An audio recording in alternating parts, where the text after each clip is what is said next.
Un matin d'octobre 2025, le Burkina Faso s'est réveillé avec une loi qui renverse les règles. Chaque grande entreprise doit établir son siège à l'intérieur du pays. Un chiffre, un décret, mais derrière ces mots se prépare une révolution méthodique faite de chantiers, de plans et de bilans qui resteront au pays.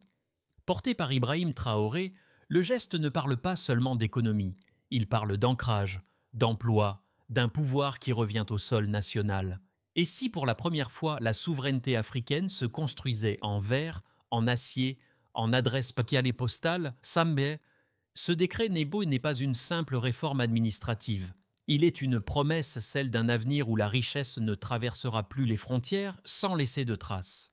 Sous l'impulsion d'Ibrahim Traoré, le Burkina Faso veut prouver qu'un pays peut se développer sans se vendre. Le pari est audacieux, contraindre les grandes entreprises à s'enraciner pour que la croissance cesse d'être un mirage réservé aux bilans étrangers. Car derrière chaque fondation posée, il y a l'espoir d'un emploi créé, d'un impôt collecté, d'une ville qui s'étend. Le risque, c'est réel. Fuite des capitaux, pression diplomatique, ralentissement à short terme. Mais le gain, lui, touche au cœur, rendre au pays la maîtrise de ses ressources. Dans un monde où les nations se livrent à une course invisible pour le contrôle économique, Traoré mise sur la lenteur stratégique. Bâtir d'abord, récolter ensuite.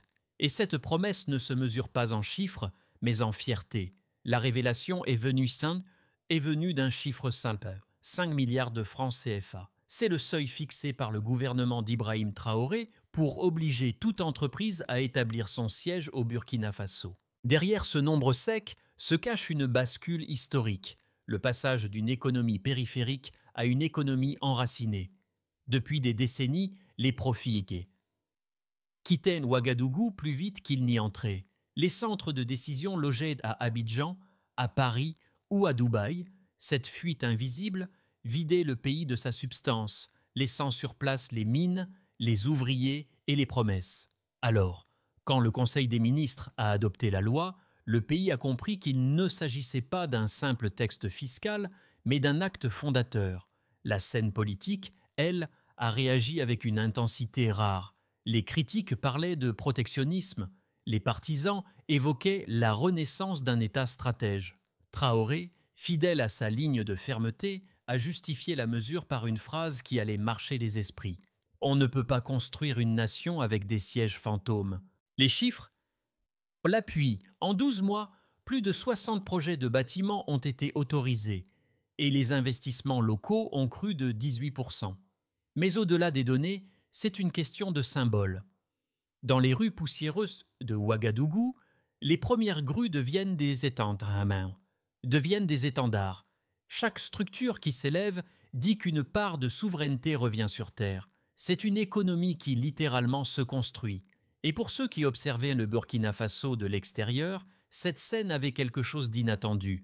Une révolution sans slogan, sans affrontement, mais avec des plans d'architectes. Dans ce décor en transformation, Ibrahim Traoré devient le fil conducteur d'un récit nouveau. Ni idéologue ni tribun, il avance comme un bâtisseur. Chaque décret, chaque discours, chaque chantier semble répondre à une même logique, rendre visible ce qui fut longtemps abstrait. À ses côtés, de jeunes ministres et technocrates issus du pays, formés à Ouagadougou ou à Bamako, traduisent cette vision en plans concrets, routes d'accès, centres administratifs, zones d'affaires planifiées autour des futurs sièges. Les premiers effets se font sentir dès les mois suivants.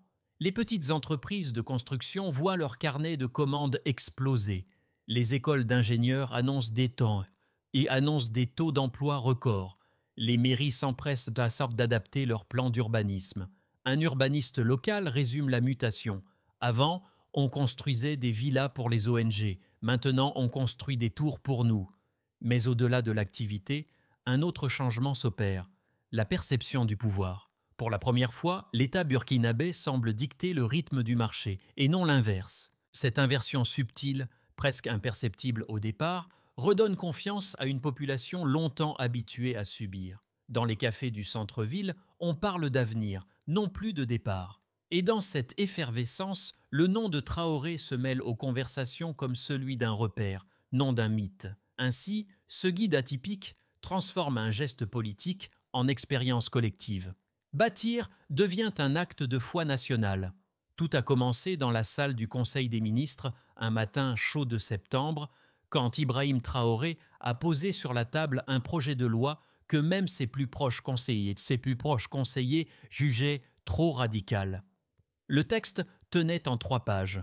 Obligation pour toute entreprise réalisant plus de 5 milliards CFA de chiffre d'affaires d'implanter son siège social au Burkina Faso. Certains ministres craignaient des représailles économiques, d'autres murmuraient qu'aucune nation sahélienne n'avait jamais osé aller si loin. Mais Traoré ne cherchait pas la prudence, il cherchait le précédent. Quelques jours plus tard, les premières rumeurs sortaient des couloirs du palais. Les médias internationaux titraient « Un petit pays défie la mondialisation ». Dans les chancelleries, on s'interrogeait « Était-ce du populisme ou une vision à long terme ?» À Ouagadougou, en revanche, la rumeur prenait une autre forme, celle d'une fierté tranquille. Sur les ondes locales, un journaliste résumait « Enfin, nos règles sur notre sol ». La séquence s'est accélérée. Le 3 octobre 2025, le décret fut signé, immédiatement publié au journal officiel. Les entreprises reçurent un délai de 24 mois pour se conformer, avec des incitations fiscales à la clé. Exonération partielle sur les matériaux de construction et priorité d'accès au marché public. Ce mélange de fermeté et de pragmatisme devint la marque de Traoré. Il n'interdisait pas le capital étranger, il l'invitait à se poser. Les semaines suivantes, les réactions se succédèrent. Les chambres de commerce occidentales protestèrent, les analystes parlaient de protectionnisme africain, mais sur le terrain, les architectes, les ingénieurs et les ouvriers ne discutaient pas, mais ils bâtissaient. Chaque grue dressée sur l'horizon racontait la même histoire. Un État qui, au lieu de prêcher, agissait. En décembre, la télévision nationale diffusa un reportage montrant les premières 5 fondations coulées dans le quartier de Kosodo. On y voyait des ouvriers sourire à la caméra, des pancartes affichées « Siège social, Burkina d'abord ». Ce fut le moment de bascule. À partir de là, la loi ne fut plus un texte, elle devint un paysage. Et pendant que les débats faisaient rage à Bruxelles et à Paris, Ouagadougou se couvrait de poussière et d'acier. La révolution des sièges prenait forme, tangible, sonore, irréversible. Dans le sillage de ces constructions, de nouvelles coopératives de transport, de restauration et de services se créaient. La machine économique, longtemps en panne, se remettait en marche, de l'intérieur. Pour les partisans de Traoré, le message était clair. Le pays ne se refermait pas, il se redressait. Chaque chantier était une déclaration d'indépendance en béton armé. Et quand les caméras de la télévision nationale ont filmé, un soir de décembre, la première tour illuminée aux couleurs du drapeau, un silence fier a parcouru la ville. Ce n'était plus un rêve, c'était un modèle en train de naître. Maintenant, penchons-nous sur les premiers résultats du Corée. 6 mois après la mise en œuvre de la loi, les premiers bilans sont tombés, et ils ont surpris même les plus sceptiques. Le ministère de l'économie a recensé 78 projets de construction de sièges en cours, dont 46 portés par des entreprises étrangères. Le montant total des investissements locaux liés à ces chantiers s'élève à plus de 310 milliards de francs CFA, soit une hausse de 22% par rapport à l'année précédente. Mais plus encore que les chiffres, c'est la distribution de ces bénéfices qui raconte la transformation en marche. Chaque milliard investi au Burkina Faso génère aujourd'hui des retombées directes sur 3 secteurs clés: la construction, les services et la formation technique. En seulement un semestre, plus de 12 000 emplois ont été créés, dont 70% dans le bâtiment. Les écoles d'ingénieurs et de gestion signalent une explosion des inscriptions. Les jeunes diplômés, autrefois tentés par l'exil, trouvent désormais des offres à quelques kilomètres de chez eux. Ces résultats ont été obtenus sans endettement extérieur massif. Le gouvernement d'Ibrahim Traoré a privilégié un modèle mixte: financement public limité, incitations fiscales et partenariats locaux obligatoires. Cette approche ancrée permet de canaliser les profits vers les collectivités plutôt que vers les sièges offshore. Les recettes fiscales ont déjà augmenté de 14% au premier trimestre 2026, un record depuis 10 ans. Mais le plus grand succès est peut-être invisible: La transparence. Chaque siège implanté sur le sol burkinabé était campement ça est désormais soumis à une déclaration comptable locale rendant les audits plus précis, les taxes plus traçables, les contrats plus équitables.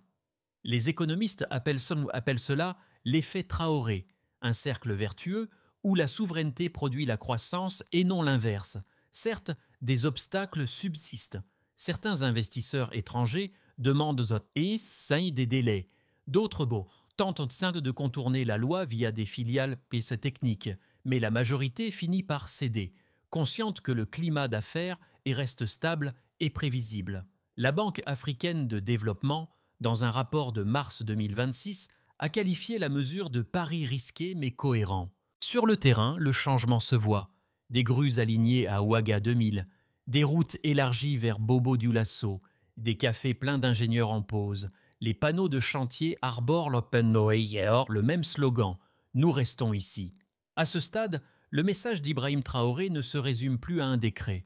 Il devient un modèle quantifiable, un basculement mesuré, solide et irrémédiablement africain.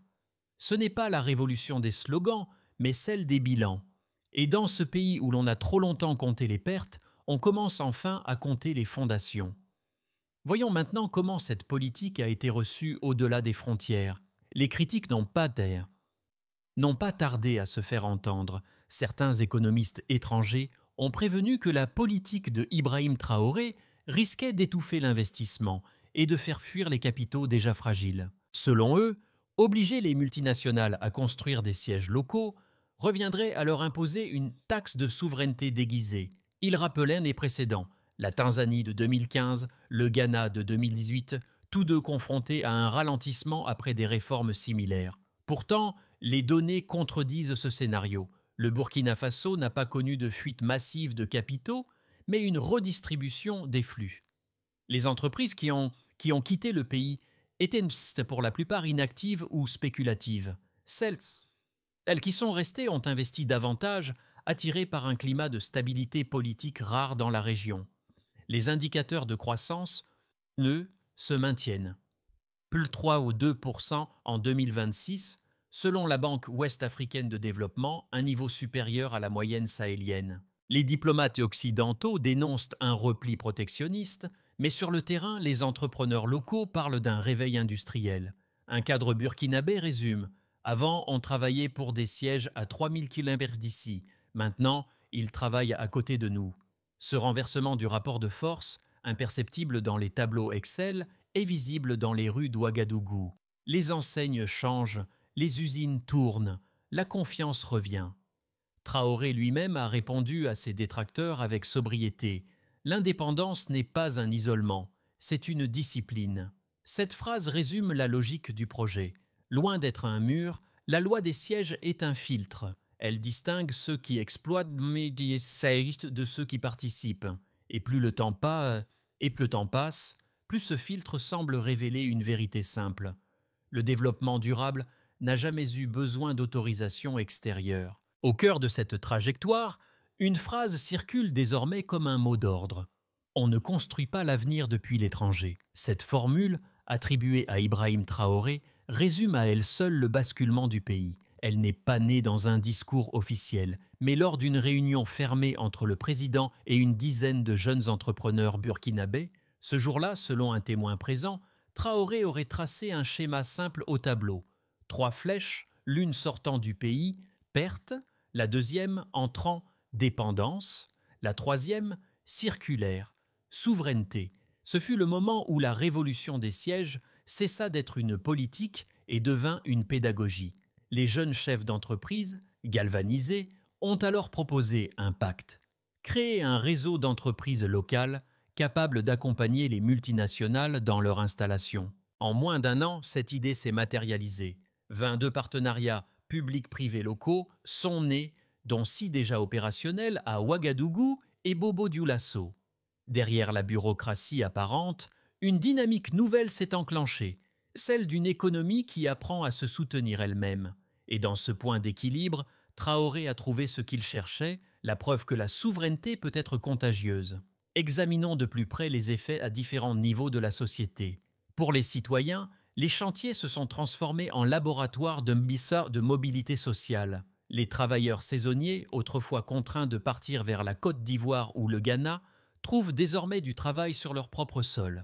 Les salaires moyens dans le bâtiment ont augmenté de 27%, entraînant une hausse du pouvoir d'achat local. Mais plus que l'argent, c'est la dignité retrouvée qui alimente les conversations. On construit pour nous-mêmes, disent-ils les maçons d'Ouagadougou, et cette simple phrase, en apparence banale, vaut tous les indicateurs. Dans le domaine des affaires, les sociétés locales ont profité d'un transfert inédit de compétences. En s'associant aux groupes étrangers pour la construction des sièges, elles apprennent, innovent, s'industrialisent. Les appels d'offres sont devenus des opportunités d'apprentissage collectif. Certaines PME, hier sous-traitantes, deviennent désormais partenaires. Un industriel local l'explique ainsi. Avant, on livrait les briques. Aujourd'hui, on dessine les plans. Pour l'État, la présence physique des sièges a rendu l'économie plus lisible. Les flux financiers passent désormais par les banques locales. La fiscalité s'améliore, la corruption diminue. Les recettes fiscales additionnelles de 2026 couvrent déjà près de 40% du budget d'infrastructures urbaines. Cette transparence inédite change aussi le rapport entre le gouvernement et ses partenaires. Pour négocier, il faut désormais venir à Ouagadougou, pas à Paris. Enfin, sur le plan régional, l'impact du modèle Traoré dépasse les frontières. Au Mali et au Niger, des délégations observent les résultats avec intérêt. Les discussions autour d'une charte économique sahélienne évoquent la possibilité d'étendre la loi à d'autres secteurs, énergie, télécommunications, mines. À Accra, un économiste ghanéen l'a résumé ainsi. Ce n'est pas du nationalisme, c'est du réalisme. Traoré ne ferme pas les portes, il change les serrures. Cette mutation du langage politique, passé de la plainte à la construction, a transformé le Burkina Faso en laboratoire africain d'émancipation économique. Et dans les rues d'Ouagadougou, les tours de verre qui s'élèvent ne sont plus vues comme des symboles de richesse importée, mais comme les preuves tangibles d'un rêve collectif. Quels sont les futurs possibles qui s'offrent au Burkina Faso? Le premier est un scénario de base, celui d'une consolidation silencieuse. C'est le plus probable. Les chantiers se poursuivent, les sièges se terminent et la dynamique s'installe. La croissance resterait autour de plus de 3-5%, soutenue par les secteurs de la construction et des services. Les institutions internationales, après leurs critiques initiales, reconnaîtraient la cohérence du modèle. Ce scénario suppose une continuité politique et un climat social stable, condition que Traoré défend en privilégiant la discipline plutôt que le triomphalisme. Ensuite, il existe un scénario optimiste, celui où le modèle s'exporte. Si la tendance régionale se confirme, le pacte sahélien pourrait se transformer en un cadre d'investissement inédit. Des capitaux asiatiques et arabes, attirés par la stabilité du bloc Burkina-Mali-Niger, viendraient financer des infrastructures partagées, zones franches, ports secs, corridors ferroviaires. La croissance pourrait alors atteindre plus 5%, et le pays deviendrait un centre logistique continental. Dans cette hypothèse, Traoré entrerait dans l'histoire non comme un président de transition, mais comme l'architecte d'un nouvel équilibre africain. Enfin, il faut considérer un scénario de tension, marqué par le retour des pressions, moins souhaitable, mais plausible. Les sanctions financières pourraient réapparaître sous d'autres formes. Suspension de crédit, ralentissement des importations, isolement diplomatique. Le gouvernement serait alors contraint de resserrer les dépenses publiques, au risque de freiner la relance. Cependant, les infrastructures déjà engagées serviraient de tampon, une base solide, même sous contrainte. Comme le dit un conseiller du palais, ce qui est construit ne peut plus être sanctionné. Entre ces trois voies, Ibrahim Traoré n'a jamais caché son choix. Nous ne cherchons pas la facilité, nous cherchons la constance. Et c'est peut-être là, dans cette constance, que réside le véritable scénario du Burkina Faso, celui d'une lente victoire sur la dépendance. Dans les rues d'Ouagadougou, les tours de verre ne sont plus seulement des symboles économiques, elles sont devenues des miroirs. Les habitants s'y reflètent parfois avec incrédulité, souvent avec fierté. Ce qu'ils voient n'est pas une capitale transformée du jour au lendemain, mais une preuve visible que l'État agit enfin pour eux. Les conversations ont changé de ton. Dans les marchés, les chauffeurs de mototaxi discutent en des nouveaux quartiers d'affaires. Dans les universités, les étudiants débattent des emplois de demain. La politique s'invite dans la vie quotidienne, non pas comme une promesse lointaine, mais comme une expérience tangible. Le concept de souveraineté, autrefois abstrait, se vit désormais à l'échelle du trottoir. Ce glissement d'échelle, est la plus grande réussite d'Ibrahim Traoré. Il a réussi à transformer une réforme économique en mouvement populaire sans en faire un culte. Le président n'apparaît pas en héros, mais en catalyseur. Il montre que le changement collectif commence par des règles simples, respectées de tous. Pour les jeunes, cette clarté devient une force. Elle leur dit que le futur ne se trouve pas dans les départs, mais dans la construction. Avant, on voulait partir. Maintenant, on veut participer, confie une étudiante en architecture. Et quand la nuit tombe sur Ouagadougou, les lumières des nouveaux sièges tracent sur le ciel un message que nul slogan ne saurait égaler. Le pays s'appartient à nouveau et chacun y a sa place. Mais après la fondation, vient la méthode. Le gouvernement d'Ibrahim Traoré a défini une feuille de route précise pour consolider cette transformation sans la diluer dans la routine bureaucratique.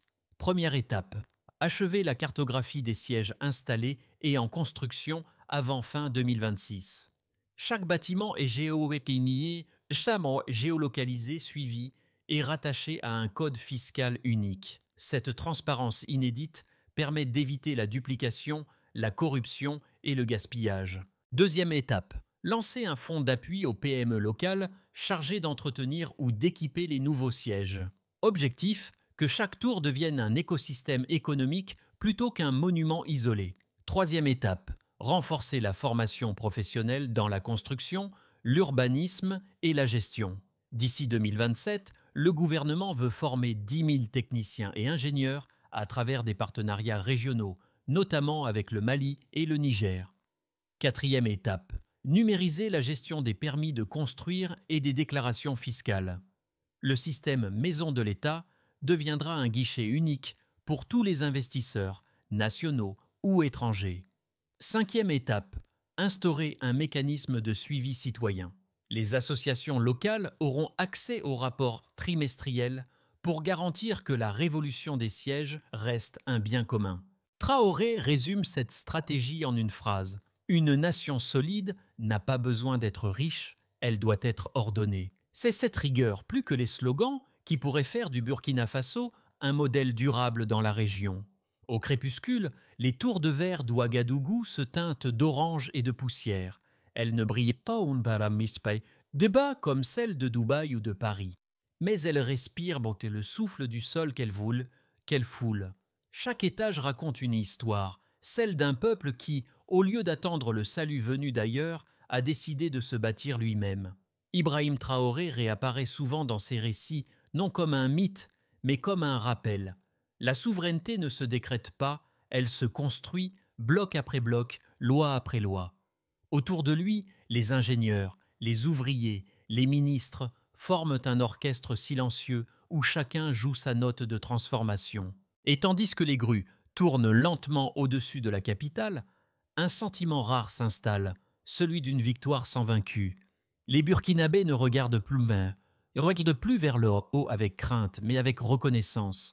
Leur horizon n'est plus fait de dettes ni d'excuses, mais de bâtiments debout. Et dans le vent du soir, un murmure traverse les rues. Ce que nous avons construit restera. L'histoire du Burkina Faso n'est plus seulement celle d'un pays en résistance. C'est celle d'un peuple en construction. Et dans chaque brique posée, chaque siège inauguré, se lit un message adressé à tout le continent. L'indépendance n'est pas une rupture, c'est une architecture.